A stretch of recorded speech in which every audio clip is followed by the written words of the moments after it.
Good morning, class. Today we start the next topic from our chapter number 10, that is electricity, and our next topic will be the Ohm's law. In the previous lecture, we have defined the things which are considered like the symbols of the electric current and the potential difference and what is electric current basically. Now we will define what is Ohm's law.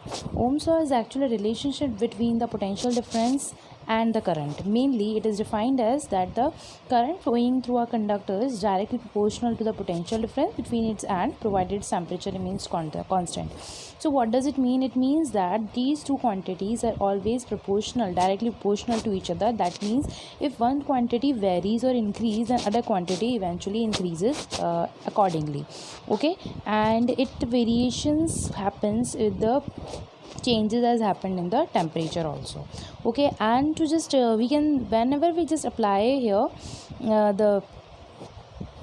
whenever we just apply the term here, what is this, like the proportionality sign, we also have some constant, and here we put constant like the R, that is R here defining the resistance. Okay, so what is resistance? Resistance is the thing which is opposes the motion here, or the motion of a conductor current here. Okay, now the next is the verification of Ohm's law. What is verification? Verification means that the statement which I have just discussed here, that the potential difference is always perpendicular to the current, that is not perpendicular, proportional to the current. That means the lines between them both are just a straight line. So that is a verification. Here it is a circuit, as you can see.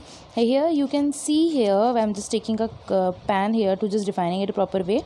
It is a key here which is defined. It is a ammeter here which is defined, voltmeter here, and it is a battery which is defining here. So it is just a proportional sign, it is just defining here. And now we just set up the circuit as shown in the circuit diagram. First use one current and not the current, one cell and not the current in the ammeter, and the potential difference in the voltmeter across the nichrome wire AB. Repeat by using the 2 cells, 3 cells and 4 cells, and the ammeter and voltmeter. What will form? It will form the battery. Okay, this shows the current flowing through a conductor is directly proportional to the potential difference. Here on the y-axis we will take what? We will take the potential difference. Here I am taking the potential difference. Here I am taking the current. So here basically both the potential difference in the current are proportional to each other. Okay, now we will just move to our next topic, that is the resistance. What is resistance? Resistance is the property of a conductor to resist the flow of current. It means the higher the resistance, the lower will be the current flowing through that conductor. Okay, and if the resistance is very higher, then it is not a conductor, the product will be the insulator, or the material will be the insulator. Okay, and it is just defining the way, that is the Ohm's law. Here that Ohm's law we will just define here. Okay, now this is what the Ohm's law is. What they are just defining in a very proper way. Now this is the, if the potential difference and the conductor is and the current is just proportional to each other, and that will be called the resistance, and the SI unit of resistance is what? Ohm. And how we will define 1 ohm? We will define 1 ohm as, if the potential difference across the conductor is 1 volt and the current will be the 1 ampere, then the resistance will be what? 1 ohm. So that is the property to define the resistance. Okay, now the current flowing of conductor is inverse proportion to the resistance. It means what? When the resistance is very high, the current will be very low, and if the resistance is very low, then the current will be get doubled. This is about the factors. Here the factors on which the resistance of a conductor depends. First, it depends on the cross section area, and second is depends on the first it depends on the cross section area, and just length, then the material. Okay, firstly we will defining the length. Okay, the resistance is directly proportional to the length of the conductor, and it is inversely proportional to the area of the conductor. What do you mean by the directly proportional? Directly proportional means if the length increases, then the resistance is also increases, and if the length decreases, the resistance also decreases. Okay, that means directly proportional. And when we are talking about the area of cross section means if the area inverse proportional to that.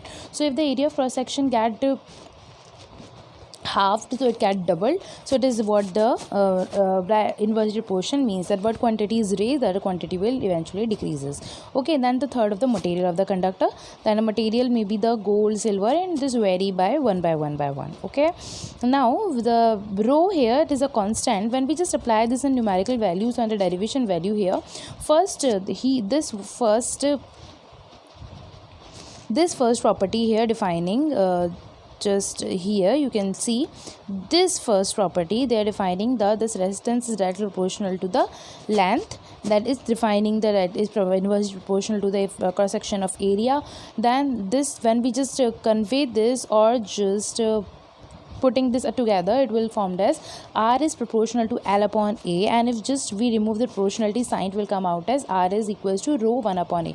This rho sign or is the R sign, which in your book also, this is defining what? This is defining the resistivity, okay, the resistivity of a conductor. Okay, now there is a combination or there is a relation between the resistance and resistivity. Conductors have low resistivity and insulators have high resistivity.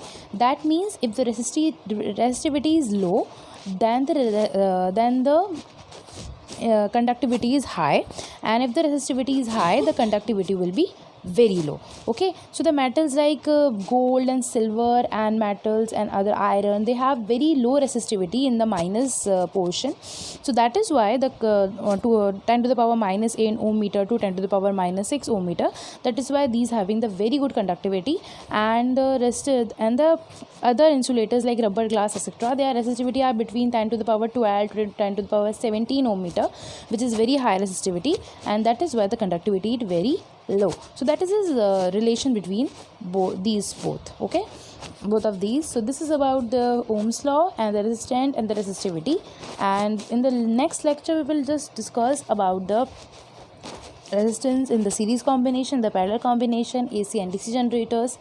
So just practice about that, and if you have any problem, comment in below section. Thank you for taking this class.